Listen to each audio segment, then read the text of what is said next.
In the small town of Greenville, Florida, the morning sun rose gently through the longleaf pines.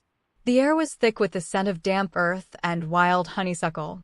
A young boy, Ray Charles Robinson, would wake before dawn in a tiny wooden shack, the floorboards cool beneath his bare feet. His mother, Aretha, was already moving quietly in the kitchen, her silhouette soft against the window's early gray light. Outside, the world was waking up too. A mockingbird called from a magnolia tree, and far away, a train whistle echoed across the still fields. This was a landscape of quiet resilience, where the dirt roads turned golden in the late afternoon and the porches held the day's last warmth. Ray's earliest memories were not of hardship, but of texture: the rough grain of the washboard, the smooth curve of a mason jar, the comforting weight of his mother's hand on his shoulder. Life moved at the pace of the seasons here. The Robinson home sat at the edge of a pecan orchard, and in the autumn, the nuts fell like soft rain onto the tin roof. Neighbors would gather on Sundays after church, their voices rising in hymns that floated through the open windows and mingled with the smell of fried cornbread. Little Ray would sit on the steps, tapping a stick against the wooden planks, already finding rhythm in everything. There was music in the creak of the porch swing, in the distant chug of a tractor, in the way his mother hummed while she ironed.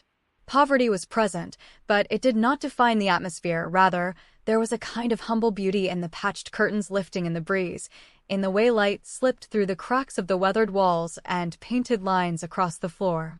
Aretha Williams was a woman of quiet strength.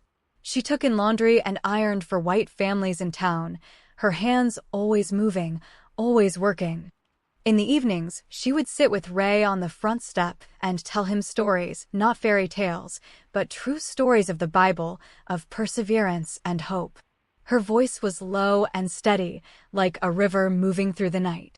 She taught him that a person's worth came from inside, from the light they carried. That light, she said, could never be taken away. As dusk settled and the fireflies began to blink in the yard, she would point up at the first star and say, "That's yours, Ray. Keep your eye on it." The boy didn't fully understand, but he would nod, feeling the warmth of her arm around him, the safety of her presence. By the age of 5, Ray's world began to grow softer at the edges.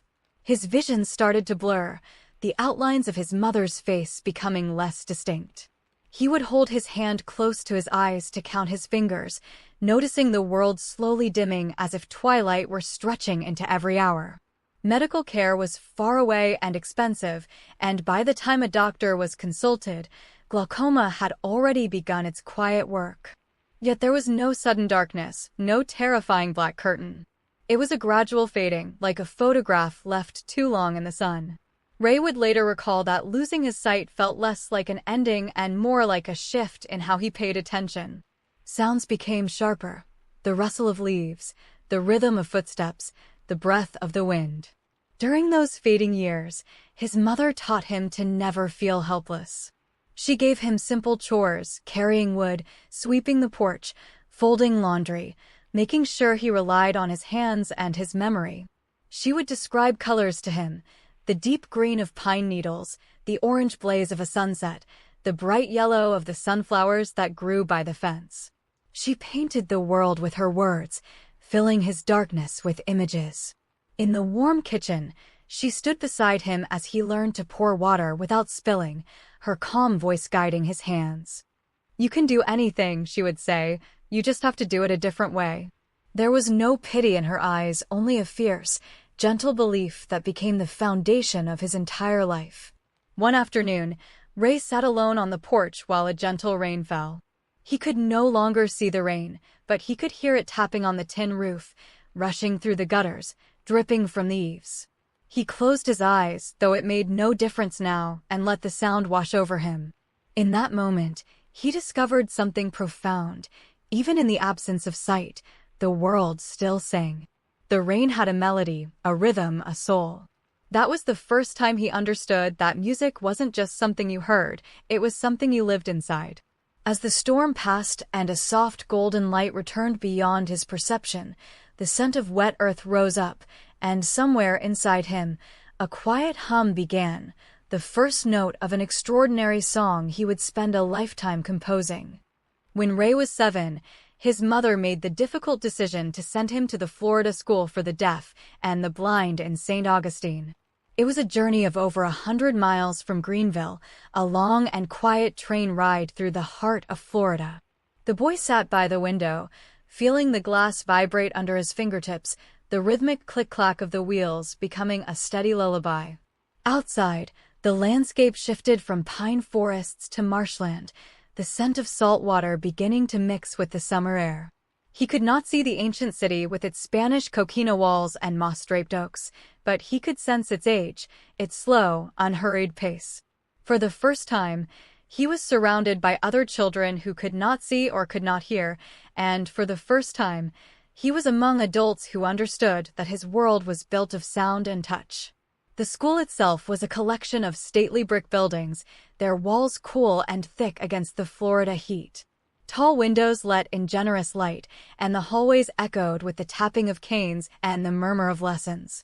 Ray's days were structured and gentle, mornings in the classroom learning Braille, afternoons in the music room. The music room became his sanctuary. There was an upright piano in the corner, its keys slightly yellowed, its tone warm and slightly out of tune. He would sit there for hours, his fingers exploring the ivories, discovering chords and melodies by touch. No one had taught him formal technique yet. He simply let his hands wander, and the piano answered. The room smelled of old wood and rosin, and a breeze from the open window carried the distant sound of the ocean. It was here that Ray learned the language of music.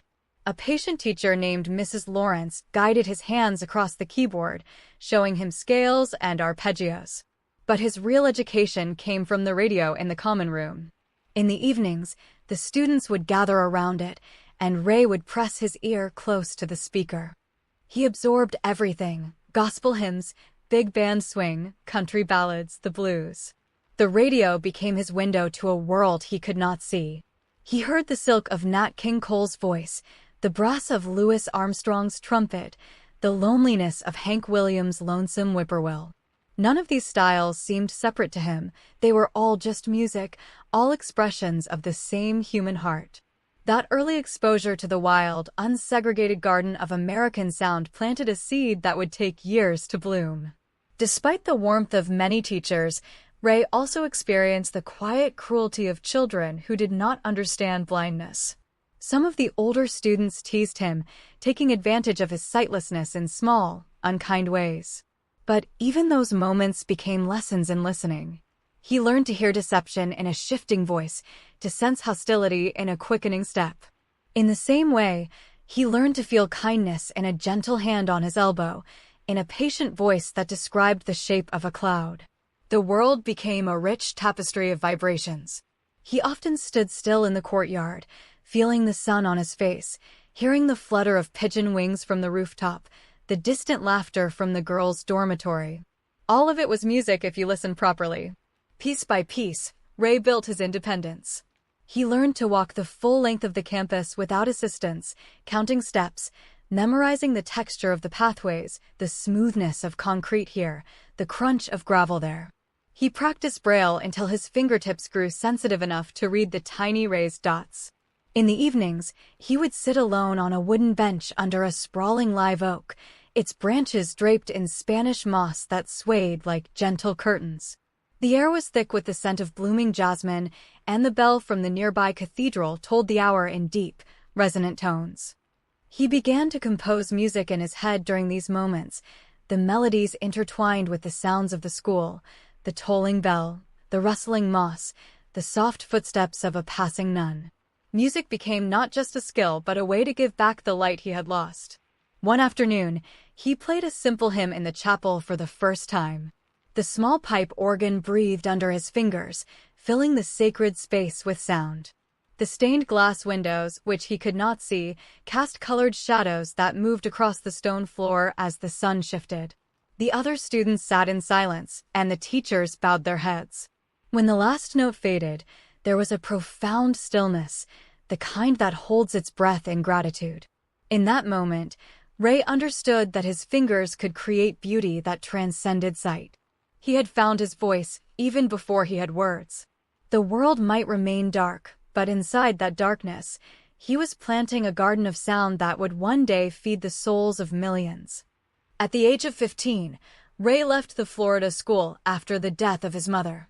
The loss was a silence that would never fully leave him, a tender ache woven into every note he would ever play. He returned to Greenville for a short time, but the little shack felt empty without her humming. Then he set out to make his way in the world, traveling across the state, playing piano wherever he could. The late 1940s in Florida were a patchwork of juke joints and roadhouses, wooden dance halls set back among the palmettos, their windows glowing amber in the hot night. Ray, now a lanky young man in dark glasses, would sit at a beat-up upright piano, his long fingers finding melodies that made the room grow quiet. He played the blues, but his blues were never just sad. They were full of yearning, of hope pushing through the cracks of hardship like grass through concrete. His journey eventually carried him far from the South, across the country to Seattle. It was a long, rumbling trip on the train, the landscape shifting from cotton fields to wheat plains to mountain ranges he could feel by the change in air pressure. Seattle in the late 1940s was a city of gray skies and green hills, of steamship foghorns echoing across Puget Sound.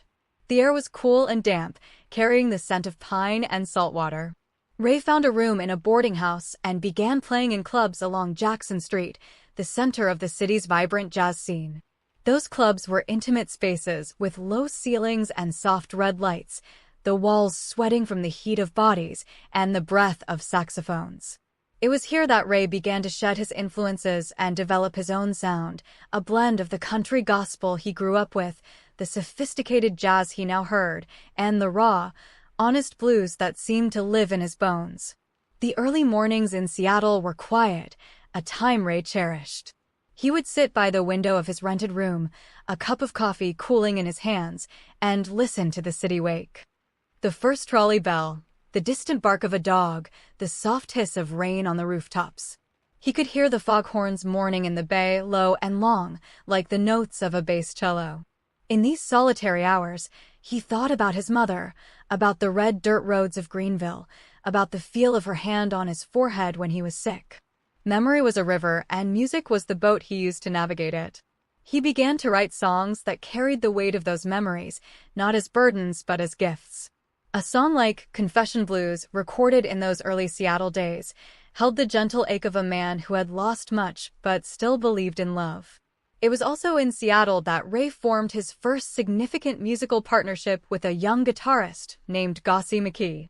Together, they played in small rooms where the audience was so close Ray could feel their breath. He learned to read a room's mood through subtle sounds, the clinking of ice in a glass, the whisper of a woman's dress, the silence after a particularly tender phrase. He pioneered a technique of playing piano that seemed to speak, the notes crying and laughing. His voice, too, was becoming an instrument of extraordinary range, rough as tree bark one moment, smooth as honey the next. The sound was unlike anything anyone had heard before, a fusion of Saturday night and Sunday morning. That fusion was no intellectual experiment. It was simply the truest expression of who he was, a blind black boy who had sung Amazing Grace in a Florida church and listened to cowboy songs on the radio, a man who contained multitudes. By the early 1950s, the pull of the South called again. Ray moved to Los Angeles, driving across the desert in a beat-up car with friends, the air growing warmer and drier, the scent of sagebrush filling the open windows. Los Angeles was all golden light and sprawling bungalows, palm trees silhouetted against pink sunsets. He settled into a small house on the west side, with a lemon tree in the backyard and a view he could not see but could imagine. His friends described it to him: the purple San Gabriel Mountains, the silver arc of the Pacific. The house always smelled of coffee and cigarette smoke and sounded of the piano. Day and night, the music never stopped. It was in that little house, with the California light pouring through the windows, that the sound that would become soul music began to take its final shape. In that Los Angeles bungalow, Ray Charles began to experiment in ways that would reshape American music. He gathered a small group of musicians, a saxophonist, a trumpeter, a bassist, a drummer, and they rehearsed in his living room, the windows open to let in the afternoon breeze. The sound they were chasing wasn't found in any sheet music. It lived somewhere between the sacred and the secular, in the space where a gospel moan met a blues holler. Ray had grown up hearing church music, the full-bodied shouts and deep-dipping harmonies of the Shiloh Baptist Choir. He loved that emotional intensity, that feeling of being lifted. But he also loved the earthy groove of the blues, the way it acknowledged pain and danced with it anyway. Why not bring heaven and earth together? That question became the engine of his creativity. One morning, while sitting at the piano with the sun warming his back, Ray began to work on a piece that would change everything. He took the gospel hymn, "I Got a Savior," and rewrote it note by note, transforming its spiritual message into a secular celebration of romantic love. The resulting song, "I Got a Woman," was recorded in 1954 in a small Atlanta studio during a road trip south. The studio was a simple room, its walls covered in burlap sacks to dampen the sound, the air thick with the heat of the Georgia summer. Ray's voice, backed by a swinging horn section and a driving rhythm, sounded both reverent and rebellious. The record crackled with an energy that felt new, raw, and holy all at once. When the track was played back on the tinny studio speaker, the musicians fell silent. They knew they had caught lightning. The style had no name yet, but it would soon be called soul. And soul was more than a genre. It was a way of delivering music that was utterly transparent, where every note carried the weight of real experience. In the following years, Ray poured song after song from that same well. He recorded "Hallelujah, I Love Her So" and "Drown in My Own Tears," each a miniature drama of joy and sorrow. The sessions often happened late at night, after the clubs had closed, in studios that felt like sanctuaries. There were no expensive productions, just Ray at the piano, the band crowded around a single microphone, the faint buzz of a neon sign outside the window. The recording light glowed red, and in those hushed moments before the first downbeat, there was a sacred pause, a collective breath, and then the world fell away. Ray's blindness was never a topic of pity in the studio. It was simply part of his process. He navigated the space by memory, knowing the exact number of steps from the control room to the piano bench. He could tell when a microphone was misplaced by the slight change in the air. Engineers marveled at his ability to identify a wrong note among 10 instruments, his ears catching what eyes would have missed. In a room full of sighted people, he was often the one who saw most clearly, saw into the heart of a song, into the emotion a lyric needed to convey. And when he sang, his body swayed gently from side to side, a metronome of feeling. The studio became a temple, and the music a prayer. It was in the summer of 1958 that Ray recorded "What Did I Say?", a song born entirely from improvisation. During a club performance in Pennsylvania, the band had run out of material before the midnight hour, and Ray, feeling the crowd's energy, began to riff on an electric piano, creating a call-and response that was playful, suggestive, and utterly infectious. The audience erupted, and Ray knew he had stumbled onto something powerful. He reproduced that magic in a New York studio, with the late-night city sounds drifting up from the street below, the distant wail of a siren, the honk of a taxi. The track was recorded almost live, the whole room moving together like a single organism. When the final notes faded, there was laughter and high fives. Nobody needed eyes to see the joy in that room. It was a moment of pure, uncalculated creation, the kind that only happens when musicians trust each other completely. By the end of the 1950s, Ray Charles was no longer just a musician. He was a force of nature.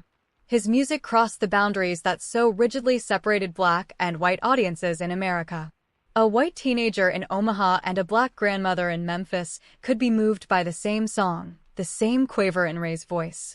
The civil rights movement was gaining momentum, and though Ray rarely gave speeches, his music became a quiet anthem for integration.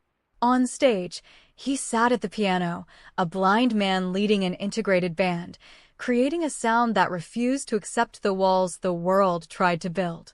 In a time of great division, he built bridges with notes and rest signs, one song at a time.